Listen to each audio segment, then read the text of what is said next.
കാച്ചിലും ചേമ്പും കൊണ്ടൊരു എളുപ്പത്തിലുള്ളൊരു ഒഴിച്ച് കറിയാണ് തയ്യാറാക്കുന്നത്.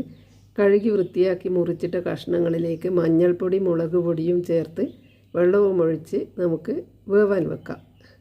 ഒരു പകുതി വേവ് ആയ സമയത്ത് ഇതിലേക്ക് ആവശ്യത്തിനുള്ള ഉപ്പിട്ട് കൊടുക്കാം. വീണ്ടും ഒന്ന് ഇളക്കി യോജിപ്പിച്ച് കുറച്ച് സമയം കൂടി വേവാൻ അനുവദിക്കാം. ഈ സമയം കൊണ്ട് അരപ്പ് തയ്യാറാക്കാം. തേങ്ങ, ജീരകം, മല്ലിപ്പൊടി, കുറച്ച് വെളുത്തുള്ളി ഒക്കെ ചേർത്ത് അരച്ചിട്ട് നമുക്ക് ഈ കറിയിലേക്ക് ഒഴിച്ചു കൊടുക്കാം. നന്നായി ഒന്ന് തിളച്ച് വരുന്ന സമയത്ത് കറിവേപ്പില കൂടി ചേർത്ത് കൊടുക്കണം. എന്നിട്ട് തീ കുറച്ച് സമയം കൂടി ഇത് തിളക്കാൻ അനുവദിക്കാം.